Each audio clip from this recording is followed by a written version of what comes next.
Okay, so uh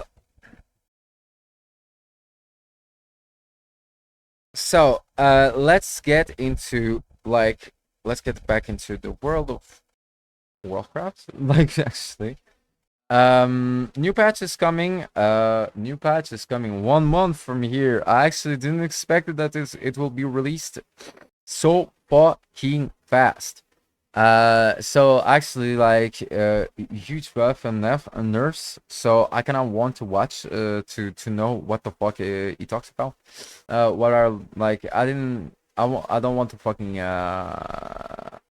I don't want to fucking get into the, like, get into the patch, just not get spoiled too much, but like might as well might as well discover it, discover like what's big, you know. So let's check it out. Hey folks, this is Kalani. It's been a very busy week in World of Warcraft. There are some huge buffs and nerfs to the Delve Disc Belt, and we finally have some information about how the Collector's Bounty event is going to work. We're going to see drop rates of special mounts or legendary items increase by up to 25 times, so that's going to be pretty insane. The Midnight expansion reveal was also just announced. We have our first look at some player housing assets in game, and the PTR was updated with some new user interface options and a whole bunch of class changes. Yeah, so I am not someone that, like, I could actually like go into the PTR and try to do stuff and stuff and discover, but like it will take away the magic for me. Like, I want to enjoy it, like when the game designer tells you that, like, here it is, you know. Like, and I don't want to spoil myself too much. I feel like I actually kind of avoided like these like the news videos, just to not spoil myself, but like enough is enough. Like, I want to know what's going on in either cases. Like, yeah, I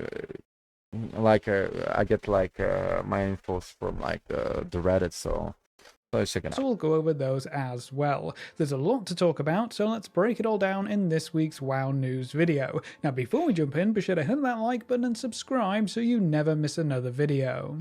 First up, we finally have some solid I think I'll reach when I saw it. Yeah. information about the new Collector's Bounty event and buff. While this event is active, you'll get double the transmog drops in legacy content, which is everything pre-Dragonflight right now, so when you pop back to an old dungeon or raid, you'll be flooded with loot drops, which should make it much easier to fill out your transmog collection and gather up all of the appearances that you've been chasing after for who knows how long. The event also massively increases the drop rates of mounts and certain legendary items from old content as well. All pre-Dragonflight legacy mounts will have their drop rate increased by 10 times, so there has never been a better time to try and get mounts like Invincible or Ashes of Allah. Here's a list that WoW had linked to for mounts that should be included, and you can see this is a very long list. If you've been chasing after a dungeon or raid mount that comes from an expansion earlier than Dragonflight, chances are that mount will be included. This is going to be such a huge mount farm event, so if you don't And it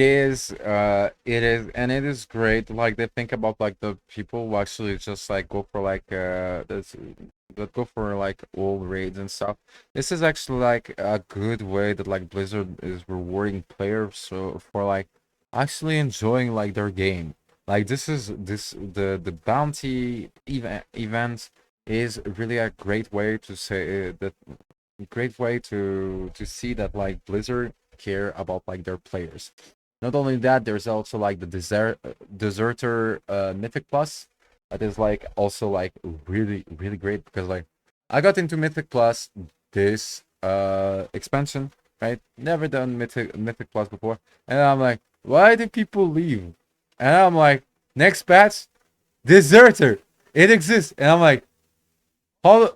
Wait, you people fucking like played WoW for years for expansions, and people just leave Mythic Plus for and it's been years like this. God fucking damn it! And I'm like, I play like one fucking expansion. And I'm like, there's I complain about it a couple times about on my fucking like streams and stuff. and it gets fucking like it get fucking punished, and I'm like, fucking hell yeah.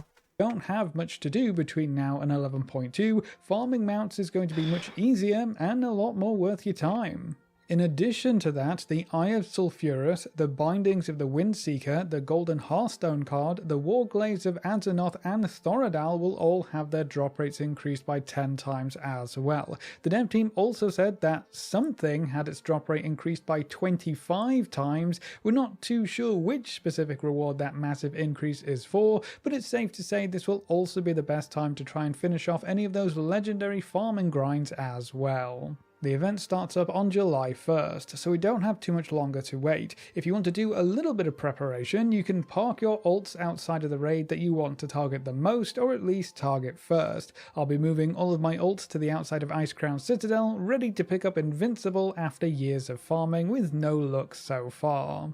Now there is another event coming our way next week, the Greedy Emissary event. Treasure goblins will spawn in Stormwind, Orgrimmar and Dornogal on a set schedule, with extra portals and goblins spawning in Undermine. Yeah, I never met one, like I never noticed where the fuck they spawn, but like I need to fucking find one. Like I think that like they drop for transmog, but like but it's like Diablo. They're basically like treasure goblins come from Diablo, and this is a really cool You'll event. have plenty of chances to loot rewards and a new currency to spend on other goodies. You'll also be able to pick up a whole variety of rewards, including recolors of the newer tier 2 armor sets and some mounts, so this will be another fun event to look forward to. We'll have a specific video going over how to secure all of the rewards from this event next week.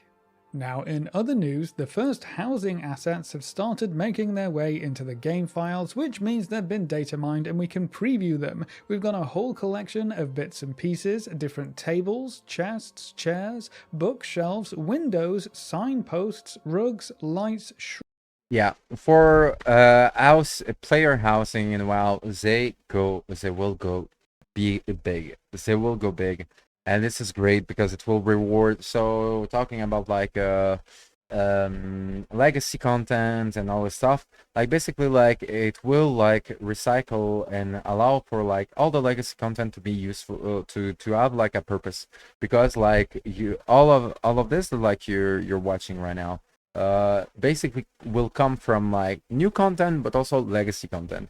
Like the example that like they gave in another in their like Q&A is basically the head of Onyxia, right? Or Nefarian, right? That you can just hang in your house, which is actually kind of like fucked up, like which is like quite a like but to each their own. But like at the same time like there is like this showed like that basically like some enchanting from like different expansions will grant you some like type of some type of stuff. So basically legacy content will become like huge for player housing. And this is actually great because like player housing like will reward like players for revisiting or for actually just exploring old expansions, or just by choosing to level up in these expansions with Nomi, I think. rubbery, and a load of random decor pieces. There are also a lot of different themes, with almost every race having something specific in this first build. So whether you want to continue the Goblin theme from patch 11.1 for, whatever reason, or build a majestic elf house, it looks like we're going to have plenty of options. We don't have a lot of solid info or gameplay footage of this system just yet. We do know that we're going to have a lot of freedom for how to position stuff, and we can make things really big or really small, so I'm super interested to see what players can come up with, but we're still going to have to. Yeah, I guess because like different races, right? Like like imagine you cannot fucking change the size, and but I've seen a little bit of like the basic interface, and it looks like good. It looks accessible.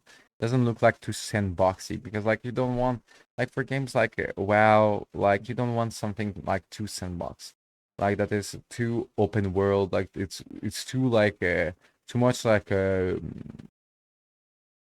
Like basically like you want something like closer that is like something closer to like a pre-made stuff where like you can kind of choose rather than like completely like you construct build everything from zero, something like because I think like for it fits better well, but like I don't know. Wait a little bit before we get some my real hands-on experience with my this point of view. feature. The player housing feature should become available for play towards the end of the year, so I imagine we're going to see a lot more housing assets over the next couple of patches. We will also be quickly moving into the next expansion. We know that patch 11.2 is the last major patch of the War Within, and Season 3 will be the last season we have as well. We're not expecting anything like the Fated season or a special Season 4. The dev team have said many times now that they want to push these expansions out a bit faster. Which means that like we get to fucking like the Xalatath actually stays relevant within the story. I actually really love Xalatath.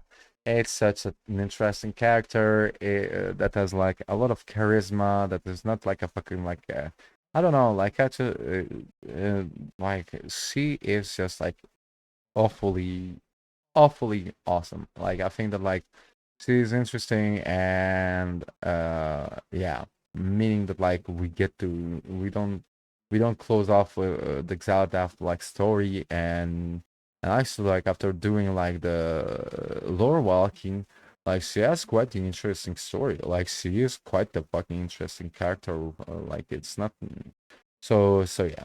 Good thing. So we should be heading straight into midnight after Season 3 ends. We also now know when we're going to get the full announcement of this expansion, all of its features, and hopefully a release date. Blizzard announced this week that Midnight will be revealed at Gamescom in August, where they promised exclusive news and updates about the expansion, as well as a few surprises that they have in store. Yeah, I've seen that. So it's not just going to be the expansion reveal. I think we're going to get a more detailed roadmap of the rest of 2025, which would include Legion Remix and that special spooky game mode that they've been teasing, and then we'll probably get a good overview of what to expect for 2026, which hopefully includes a release date or at least a release window for the Midnight expansion. We also have to squeeze in the alpha and beta testing in there somewhere, and I imagine we'll see some hands-on gameplay from the Gamescom event, so it's going to be a very exciting next couple of months. Now moving on, the patch 11.2 PTR is shaping up quite well. This week we saw some more class updates and changes, as well as updates to user interface options that could really boost your FPS if you're playing on an older machine. The spell density graphics settings have a few new options that help limit what is shown on your screen. So if you go with everything, every spell effect from every player will be shown, but you can cut that down to a reduced setting, which will show fewer flashy animations that are just flashy for the sake of being flashy, and then you can also knock it down to essential, which will only show your spell effects and the most important ones from other players in your party or raid. The reduced effects can be more transparent, smaller, or be entirely different effects that are less impactful, so you can clear up your screen if things get too cluttered, or you can give your poor, tired graphics card a bit of a breather, whichever works for you. Curiously, all enemy spells and abilities will always be shown at full density no matter which setting you choose, so whether you're Yeah, no, this is important. This is important because or else you get like fucked up by a meteorite, and you're like, what happened?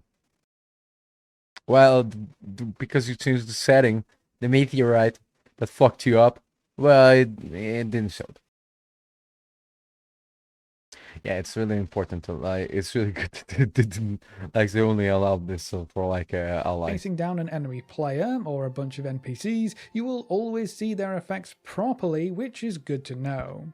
The PTR update also included a whole bunch of class changes, so let's go through those as well. Frost Death Knights were a little bit in shambles last week, so you'll be glad to know they're getting some more updates. Talents have been shifted around, a few of them have been updated. They're going to get a 10% damage boost across the board. Glacial Advance will apply Razor Ice baseline, and its damage has been increased. All runic power spenders had their cost reduced, some talents have been buffed, Empower Rune Weapon was moved off the GCD, and Runic Strikes has been removed. So the big changes are in for Frost as a whole, and now we're going to see more fine tuning, both in terms of how the talents are laid out, but also in terms of damage and numbers. For Dark Ranger hunters, Bleak Powder now has a target cap, but it will now apply Black Arrow's periodic effect to every enemy hit. So there's a bit of give and take for the Dark Rangers this week. The Dark Ranger set bonuses have also been updated to provide flat cooldown reductions from the 2 set bonus, and the 4 set bonus was doubled up to 50% increased damage. For Sentinel, the 2 set bonuses now also increase the damage of Rapid Fire or Wildfire Bomb, and Survival got an extra buff for the Wildfire Bomb initial damage bonus, and then the 4 set no longer applies additional stacks of Sentinel, and instead causes Boon of a Loon to be active for the duration of Lunar Storm. I'm really interested to see how players react to these hero talent based set bonuses, because so far they seem to be very impactful. And then down Yeah, this will be interesting because like it seems complicated as fuck.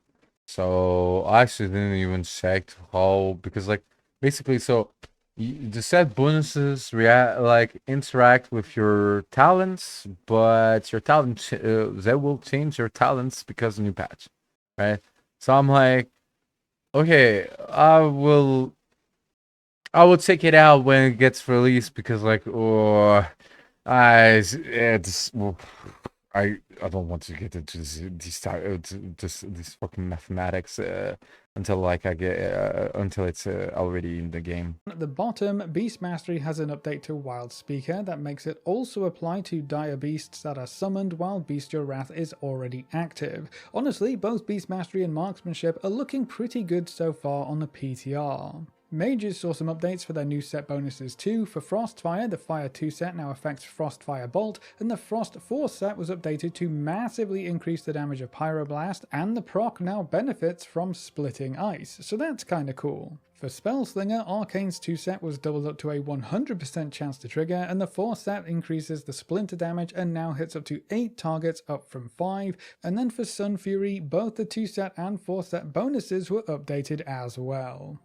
Shadow Priests have some more changes too, though most of these seem to be reining in Shadow's current potential. Idol of N'Zoth now triggers at 50 and 100 stacks, Insanity Generation from 100 stacks of Horrific Visions was reduced down to 12, they're also seeing a 4% damage nerf across the board, and Subservient Shadows now increases the duration of summoned minions by 20% instead of a flat 3 seconds. Voidweaver also saw changes to Death's Torment and Depth of Shadows, and Subservient now increases the duration of minions from Depth of Shadows as well. The rogues haven't been entirely left out this week, but it's not much more than the first PTR week, I'm afraid. There are a few bug fixes and tooltip adjustments for Fatebound, and then Killing Spree had its icon updated and its cooldowns doubled, and now it only strikes enemies in front of you, so you won't have access to that cooldown quite as often. That's all for the class changes in this week's PTR build, but as the weeks go by, I'm sure we'll see more and more updates, and the closer we get to patch day, the more balanced tuning changes we'll see as well. So don't pay too much attention to any numbers tuning right now, the real numbers tuning. Yeah, no, even patch to patch, like there will be like a couple of weeks after like patch release where like the numbers do not matter, and it will go back to people, like it will go back to do you play the game, or or are you just like pressing random buttons, right? Like, but what's a lot of interesting thing, like the new patch is really like exciting. Will start trickling in closer to launch day.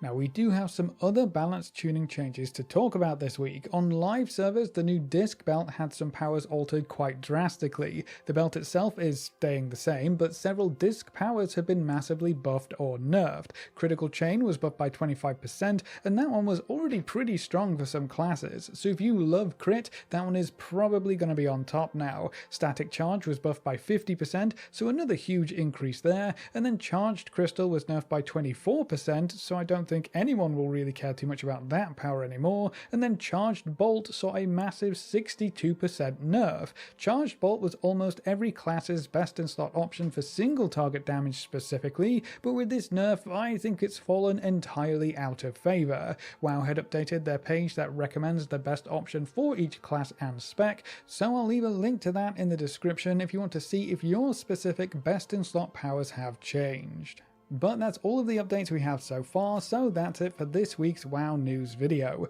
Which mounts and legendary items are you going to focus on during the Collector's Bounty event, and how do you feel about all of those rewards becoming much easier to obtain? Leave all your thoughts in the comment section below. A big thank you to all of our supporters over on Patreon and to all of our members here on YouTube. You can see Okay, so this was a great video. Subscribe to Sign of Kalani.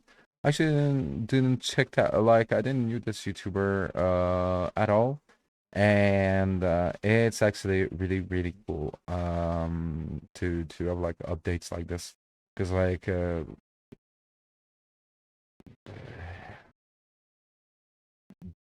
because it's actually like WoW news is like it is complicated. It's not complicated, but it's just like kind of chaotic.